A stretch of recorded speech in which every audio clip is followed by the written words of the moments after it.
asalaamaaleykum sama waa tim sama Adja traiteur sama bandi waañi noo leen def namoon naa leen trop j'espère que yéen a ngi ci jàmm bu baax a baax di remercier ak nuyu suñu ay partenaires le groupe agroalimentaire Seifa ci seen ay produits naturels yu bio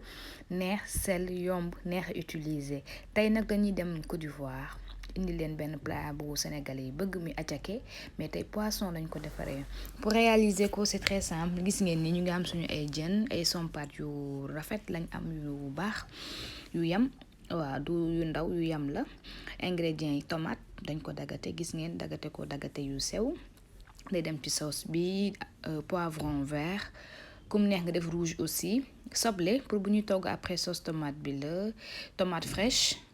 moom lañ koy toggee def nañ aussi ñaari kaane ku ne attiéké aussi nag il faut mu nekk sauce piquante ak laaj juróomi doomu laaj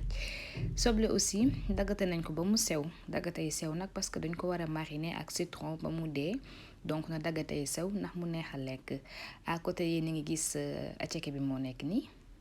attiéké bu neex lañ am vraiment frox na tuuti man bëgguma attiéké bu lewet de trop xaw na frox tuuti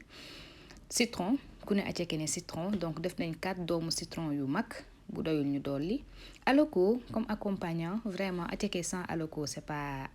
attiéké donc mu nekk benn accompagnant bu neex tomate concentré pour boole ko ak soble bi ak tomate bi mu jox ko couleur bu rafet suñu sauce tomate dinañ ci def aussi benn doomu laaj comme épice utiliser nañ coriandre gis ngeen moo nekk ni moom la utiliser pour safal ko laurier en poudre 7 épices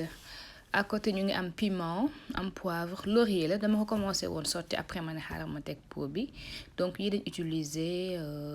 comme ay épices pour assaisonner suñu plat fàttewuma xorom ane sama potu xorom bi sax moo ngi di waaw dañuy def aussi xorom duñ utiliser bouillon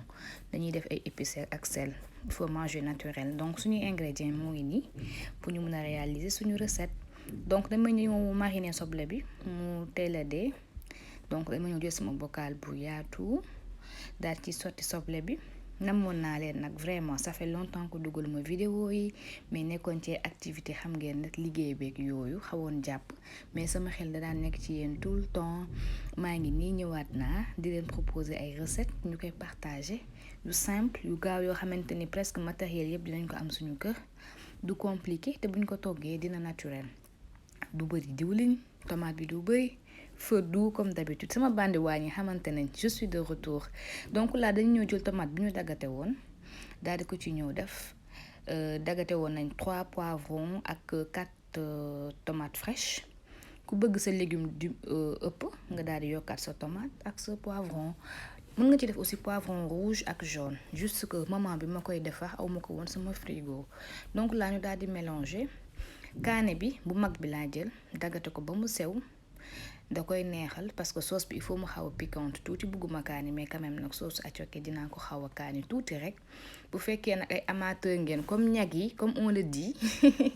nous sénégalais on appelle ay Côte d'Ivoire ak ay Togo Congo comme ñag yi kaane ko ba mu weex ñoom dañuy kaane ku bëggul kaane aussi nga bañ a def kaani mais nag am na ci goût kaane bu verte bi wala kaane guana neex na ci ñu sànni tuuti xorom waa xorom moom pour tuuti laa doon def naqari na xorom parce que après boo ci defee citron da koy jël ñu def kaane poobar ak tuuti laurier bi defuma yépp tuuti rek laa def waa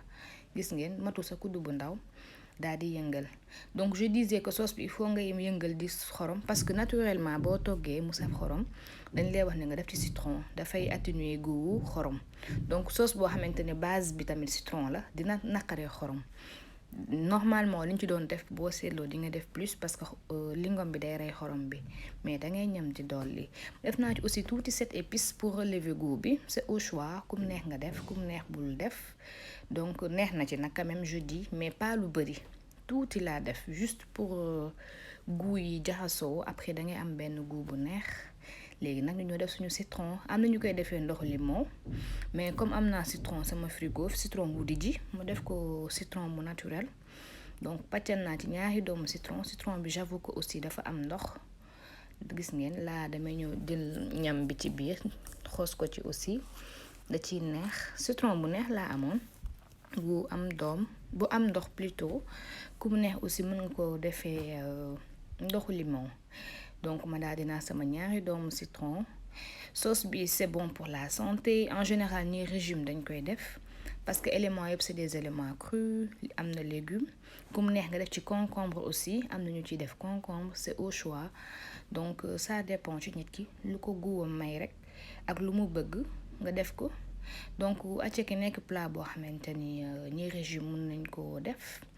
parce que bëriwul diwlin booy seet diwlin bi ci sauce yi la am te lu tollook ay 3 cuillères lañ ciy def 2 cuillères donc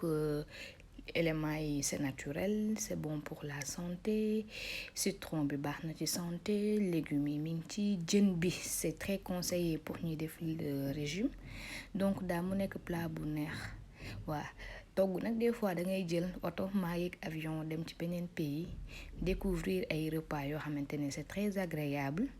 c'est bon soriwul ak attiéké parce que presque même chose la différence bi mooy à la place du riz attiéké la ñuy def et comme accompagnant ñu yokk ci aloko donc vous voyez que c'est des plats très proches mais nag neex na vraiment aussi ku mu neex nga defaree ko ginaar am na ñu koy defaree ginaar da ci profito di def un big up à 2 de mes copines bébé Fa madame Diop ak Magui Diop Ndeye Maguette Diop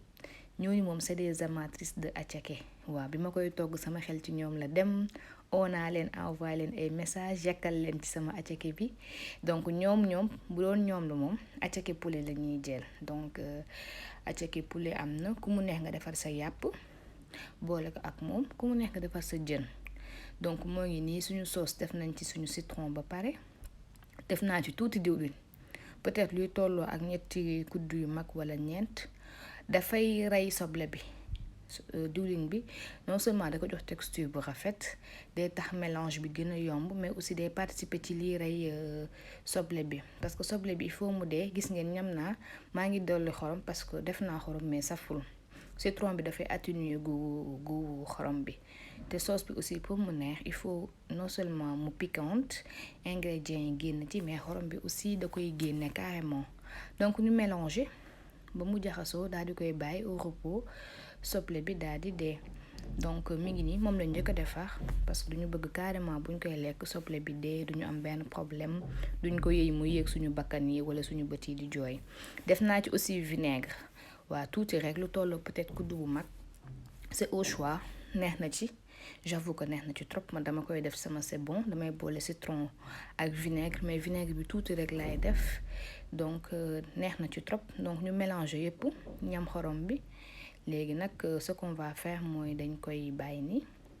bàyyi ko mu reposer wu éléments yi duggante soble bi dee poivron bi aussi dee tomate bi et tout ça donc affaire yi duggante bu baax a baax j'ai pris du temps pour l'expliquer parce que du suñu plat boo xamante dañu judd di ko togg donc laa ñu daal di ñëw jàll ci jën yi dëbb nañ laaj poobar kaani xorom laurier 7 épices moom lañ ñëw dëbb ni donc ba mu mokk dañ koy ñëw def ci bocal bi sotti ko buñ ko sottee daal di ñëw eggali marinade bi donc dañuy daal di jël moutarde weñ ba lii tamit métti na daal di jël benn kuddu moutarde feesul dell sa bu yam rek def ci aussi tuuti vinaigre luy toll ak benn kuddu bu mag daal di koy yëngal parce que jën la aussi il faut marinatam saf waa ñam nañ xorom bi c'est bon donc dañuy daal di ñëw daal di mariner duma fàtte citron bi xaaral ma dagg teg ko ci wet bi su ma paree ma daal di ko ciy def donc man su may roof jën da ngay gis damay ubbi diggante def ci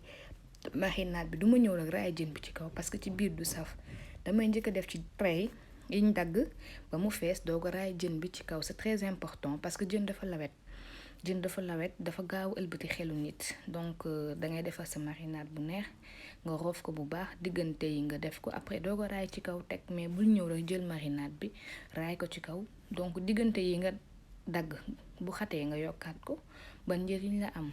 donc gis ngeen ni laa ko mariner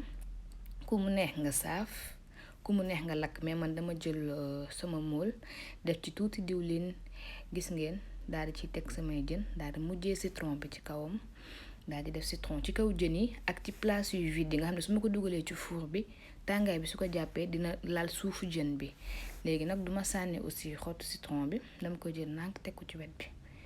noonu la. gis ngeen 5 jën la woon. moule bi moo bëgg ñu ñor bu normal moo tax duma ko surchargé. dama jël deuxième moule bi eggale ci yeneen ñaari jën yi. gis ngeen ñu dem au four. di leen wax bu leen fàtte abonné wu activer cloche bi vidéo bu dugg ngeen jot ko. di aimer vidéo yi ça va m'encourager beaucoup. léegi nañ ñëw suñu sauce tomate. gis ngeen teg nañ suñu hachoir. dañu ñëw dagg suñu soble daal di ko ciy def parce que dañ ko war a wal ba mu mokk moom ak tomate bi. di yàkkal aussi sama benn cousine sama mag sama xarit sama sang si saa wande màkk bu Malick tumaane bu Malick Jaliya bu Malick borom ñetti Malick yi. benn laaj rek lañ ci def, laaj bi du bëri. Bambisi madame Ba chéri Dora yaayu Pape Diaw ñu ngi noonu. tey moom laa yàkkal sama aceke dafa bëgg lekk. waaw ne woon naa ko prochaine vidéo yow laa yàkkal si Malick. su ma ko yàkkalee yàkkal naa toute la famille si sama famille yaay surtout Malick si yëpp yàkkal naa leen yéena moom tey aceke bi. donc laa gis ngeen wal naa ko ba pare. texture bi laa ci bëggoon mu mokk rumbux parce que sauce bi dafay xaw a mel pat. léegi nag def naa sama ñaari kuddu diwlin yu mag def ci sama benn kuddu tomate. kuddu bi sax feesul kuddu bu yem rek la. du ma fi xaar muy sens wala muy bax parce que sinon tis yi ndaw yi dafay tilimal sama cuisinière. donc su ma sottee rek def tomate dama ñëw daal def ci sama mélange. xorom la woon laaj benn laaj rek def naa ci 3 tomates ak 4 doomu soble yu ndaw. léegi daal di mélanger pour couleur bi rafet. tomate concentré bi c'est pour jox ko couleur bu rafet ak goût bu neex aussi. léegi nag daal di mélanger sauce bi ci accompagnante yi la bokk. sauce accompagnante ak aceke bi daal di ko yëngal ba mu maase. toggee ko feu doux pas trop d'huile. feu doux bu yem laa koy toggee parce que bu feu bi bëree dina xëm te du ñor bi nga ko bëgg wala mu taqal sa waañ tis ci sa cuisinière yépp. donc def ko feu doux yëngal. gis ngeen laa yëngal nañ ba mu maase mi ngi ñor ba pare dafa gaaw a ñor même pas 10 minutes maximum nga pare sa sauce. léegi nag dañuy ñëw assaisonné ko. defoon nañ déjà xorom. donc là ñu ngi ñëw def épices. def nañ 7 épices. def naa ci laurier en poudre neex na ci trop. daal di ñëw def poobar kudd bu ndaw. gis ngeen mini cuillère yi ndaw yi kudd bu ndaw ak kaani aussi kudd bu ndaw. xam naa di ngeen ne Adja tey mi ngi kaani de mais bon aceke lañ wax quand même warul la wet. daal di yëngal ba mu maase. lii lañ ko assaisonné defuñ ci vinaigre defuñ ci moutarde dañuy kese mu nekk aussi sauce bu neex vraiment très agréable. à côté ñu ngi teg suñu diwlin pour ñëw saaf suñu ay aloko. gis ngeen bu tàngee rek ñu commencé saaf jaru baay ba mu sens sotti ko ci fii yëpp di saxaar sa kër di xeeñ non pas la peine. donc ñu daal di ñëw saaf suñu ay aloko yomb na da ngay jënd xool li dagate daal di saaf nag ci sa diwlin vraiment yomb na defar riche na aussi en beaucoup de vitamines. xorom bi dama ñam mu manqué comme xorom bu dijj bi dafa saf tuuti la mottali. donc suñu sauce là c'est prête. bu ñu yëngalee ba mu maase ñu daal di fay bàyyi ko moom aussi mu reposer wu. j'aime bien su ma toggee bàyyi mu reposer wu soo ko yàq. waaw en général pour les sauces je fais ça damay bàyyi même su ma yàq sax bu seddee damay tàngalaat mais dama koy bàyyi toujours le temps mu reposer wu quelques minutes ma soog ko tàngal daal di yàq. donc suñu alako mi ngi ñor gis ngeen benn partie bi mi ngi commencé doore. ñu daal di ëlbati xool yi nga xamante ni doore nañ ñu ëlbati ko. saaf bi méttiwul aussi c'est vite fait. gis ngeen presque yëpp doore na. donc là suñu jën mi ngi ci four bi ñu ngi saaf suñu alako defar nañ suñu soble suñu sauce tomate aussi pare na. donc instant bi daal tey suñu aceke moo des. donc gis ngeen ni à côté aussi maa ngi ko tegoon maa ngi koy tey yomb na tey aussi. bu fekkee alako bu normal bi nga am wowul deful dara congelé wu da ngay daal di ci mbuus bi rek daal di koy def sa cin daal di koy tey cuire à la vapeur. gis ngeen nor na nooy na nepp donc mun nañ ko teggi. suñu paree ça nous a donné ça suñu ñaari sauce yaa ngi nii suñu aceke suñu accompagnant alako ak suñu jën kum neex nga def ginaar wala yàpp di ci yàkkal toute la famille si waaw surtout Malick Sy yéena moom tey suñu plat attiéké bi di leen jaajëfal bi ñu paree nag ànd teg nañ suñu benn taasu bisaab bu sedd guy naturel naana sucre fleur d'oranger ànd ci ak suñu ay partenaire le groupe agroalimentaire Seifa di leen remercier bu baax a baax sama Adja Traiteur mi ngi leen di gërëm di leen jaajëfal namoon ngeen ma mais maa leen raw mais jeex na maa ngi nii recette yaa ngi ñëw di leen jox rendez-vous très prochainement.